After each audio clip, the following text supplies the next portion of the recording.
प्रेमित्रों, जय श्री कृष्णा। दिव्य प्रेम रसधारा पर मैं आचार्य डॉक्टर विष्णु कुमार मिश्रा आपका बहुत बहुत स्वागत करता हूं। इस वीडियो पर खास तौर से जानेंगे कि दूसरी संतान का विचार, तीसरी संतान का विचार या चौथी संतान का विचार किस भाव से किया जाता है, कैसे किया जाता है, संतान के रूप में बेटा होगा या कि बेटी होगी। साथ ही इस वीडियो के माध्यम से जानेंगे कि जो भी दूसरी या तीसरी संतान होगी वो कब होगी। पर मैं विषय क्रम में आगे बढ़ूं उससे पहले आपसे आग्रह, अगर आपने अभी तक हमारे इस चैनल को सब्सक्राइब नहीं किया है तो प्लीज चैनल को सब्सक्राइब करें, साथ ही नोटिफिकेशन बेल को भी प्रेस कर लें। अगर आप अपनी या अपनों की जन्म कुंडली का बृहद प्रेडिक्शन कराना चाहते हैं, विश्लेषण कराना चाहते हैं, या हमसे किसी भी किस्म का ज्योतिषी परामर्श प्राप्त करना चाहते हैं, अथवा उत्तम क्वालिटी के रियल राशि रत्न आदि प्राप्त करना चाहते हैं, तो आप स्क्रीन पर फ्लैश हो रहे नंबरों पर हमसे संपर्क कर सकते हैं। एक समय था, एक जमाना था जब लोगों के पास 5-5, 7-7, 8-8 संतानें या इससे अधिक संतानें हुआ करती थी। किंतु आज के इस युग में आज बहुधा लोग अधिक संतानें नहीं चाहते। 2 संतानें हो गई तो बहुत है। कुछ लोग तीसरी संतान की अपेक्षा रखते हैं। तो आज हम इसी संदर्भ में चर्चा करेंगे कि दूसरी या तीसरी संतान का विचार कहां से करते हैं, किस भाव से करते हैं। प्रायः बहुत से ज्योतिषी सारी संतानों का विचार पंचम भाव से ही करते हैं। पंचम भाव संतान का भाव है, पर पंचम भाव से पहली संतान का विचार करना चाहिए, यही उचित है। इसके बाद जो दूसरी संतान, तीसरी या चौथी संतान आदि देखेंगे, उसका विचार जन्म पत्रिका के अन्य भावों से किया जाना चाहिए। जैसे लग्न से तीसरे भाव से हम भाई बहन का विचार करते हैं, तो जिस तरह से हम लग्न से तीसरे भाव से भाई बहन का विचार करते हैं, ठीक उसी तरह से हम संतान का विचार कर रहे हैं कि दूसरी संतान, तीसरी संतान, चौथी संतान का विचार करेंगे तो संतान का विचार पंचम भाव से होता है। तो पंचम भाव की प्रतिलिपि, पंचम भाव की फोटोकॉपी या पंचम भाव से जो पहली संतान होगी उसके भाई बहन, तो हम पंचम भाव से तीसरे भाव को देखेंगे। तो पंचम भाव से तीसरा भाव कौन सा है? यह जन्म पत्रिका का सप्तम भाव, या पंचम भाव से तीसरा भाव हुआ। तो इस सप्तम भाव से हम दूसरी संतान का विचार करेंगे। तीसरी संतान का विचार सप्तम भाव से तीसरे भाव पर फिर से जाएंगे। 1, 2, 3 जन्म पत्रिका का यह नवम भाव, भाग्य भाव। तो जन्म पत्रिका के नवम भाव से हम तीसरी संतान का विचार करेंगे। चौथी संतान तो ज्यादातर अब लोग आज के युग में नहीं चाहते, लेकिन चौथी संतान का भी विचार करना है तो नवम भाव से तीसरे भाव में गिनेंगे तो यह एकादश लाभ भाव आएगा।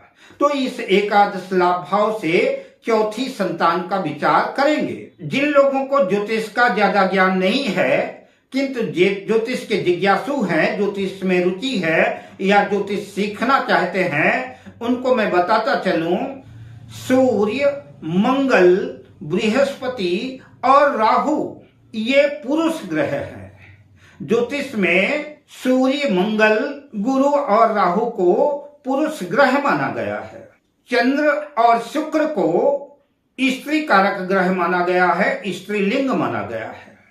शनि और बुध को नपुंसक ग्रह माना गया है। तो अगर इस पंचम भाव में सूर्य, मंगल या बृहस्पति अपनी उच्च राशि में, अपनी स्वराशि में स्थित होते हैं, या कि सूर्य और मंगल या बृहस्पति एकादश लाभ भाव में बैठे हैं, तो अपनी सप्तम दृष्टि से पंचम भाव को देखेंगे, पंचम भाव को प्रभावित करेंगे। तो ऐसी स्थिति में सूर्य, मंगल, बृहस्पति पंचम भाव में है या कि एकादश लाभ भाव में है, तो जातक को पुत्र रत्न की प्राप्ति होगी। ऐसे लोगों के घर बेटा पैदा होगा, पुरुष संतान होगी। गुरु, मंगल और शनि की कुछ विशिष्ट दृष्टियां भी हैं।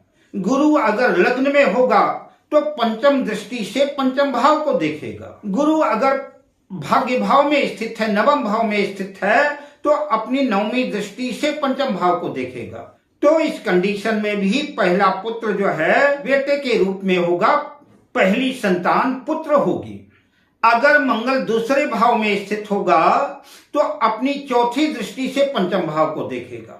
मंगल अगर दसम भाव में स्थित होगा तो अपनी आठवीं दृष्टि से पंचम भाव को देखेगा। तो यदि पंचम भाव पर सूर्य, मंगल और गुरु का प्रभाव है तो पहली संतान पुत्र के रूप में प्राप्त होगी। अगर कदाचित पंचम भाव में चंद्र या शुक्र स्थित है या कि एकादश लाभ भाव में शुक्र या चंद्र स्थित है तो उनकी दृष्टि पंचम भाव पे जाएगी।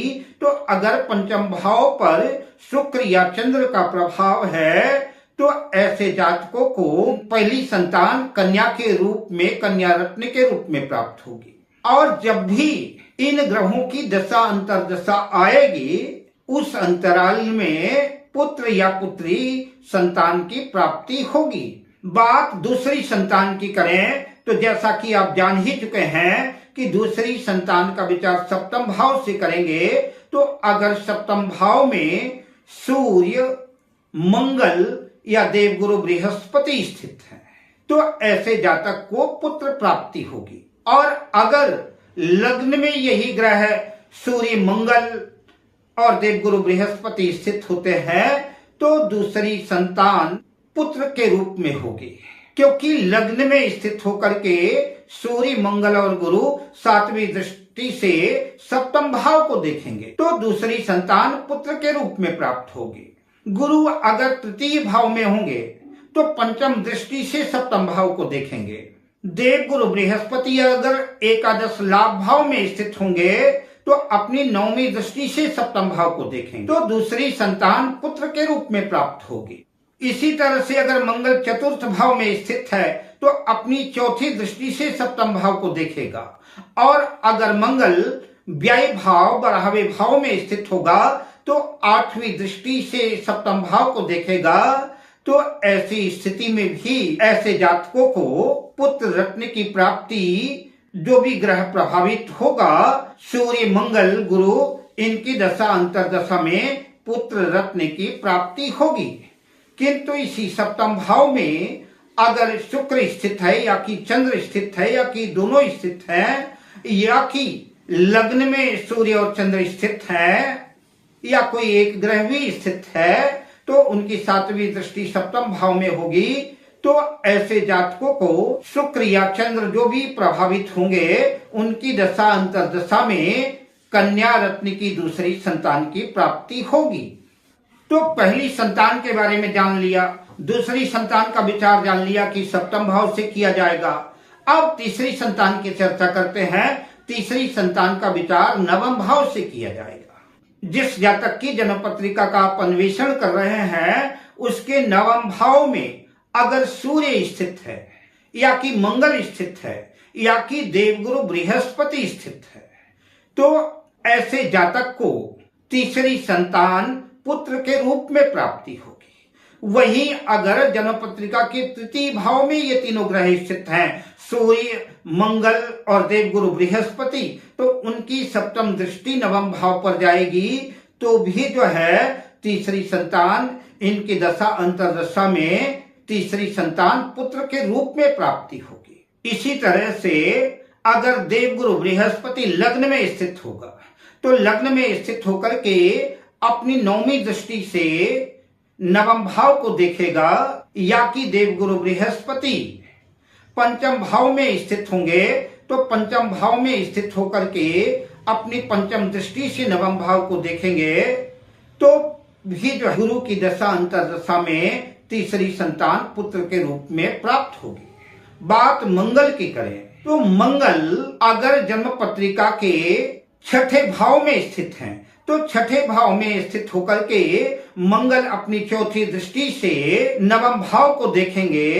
मंगल अगर जन्म पत्रिका के द्वितीय भाव में स्थित होते हैं तो अपनी आठवीं दृष्टि से नवम भाव को देखेंगे, तो ऐसी स्थिति में भी जातक को तीसरी संतान पुत्र के रूप में प्राप्त होगी। अगर नवम भाव पर चंद्रमा या शुक्र स्थित है या कि तृतीय भाव पर चंद्रमा शुक्र स्थित है, क्योंकि इनकी एक ही सप्तमी दृष्टि ही पड़ेगी, तो तृतीय भाव में स्थित होकर के चंद्र शुक्र नवम भाव को देखेंगे या कि नवम भाव में चंद्र और शुक्र स्थित है, तो चंद्र या शुक्र जो भी ग्रह होंगे इनकी दशा अंतर्दशा में ऐसे जातक को कन्या रत्न की प्राप्ति होगी। यद्यपि ज्योतिष शास्त्र महासागर है, यही ग्रह अगर शत्रु राशि में स्थित होंगे या कि शत्रु दृष्टि से देखेंगे या नीच राशि में इन्हीं भाव में स्थित होंगे या कि नीच दृष्टि से देखेंगे या कि पाप क्रूर ग्रह राहु शनि आदि का प्रभाव होगा, तो संतान प्राप्त करने में मुश्किलें आएंगी, विलंब होगा और कदाचित मान लीजिए कि गर्भ ठहर भी जाए तो एबार्शन गर्भपात की स्थितियां बन सकती हैं। अतः जन्म पत्रिका का विश्लेषण करते वक्त अगर बात समझ में ना आए तो बेहतर तो ये होगा कि किसी योग्य ज्योतिषी से परामर्श लें, तो ये अत्यंत बेहतर होगा। अब मैं आपसे लेता हूं विदा, मिलता हूं अगली वीडियो में शुभ कामनाओं के साथ। जय श्री कृष्ण।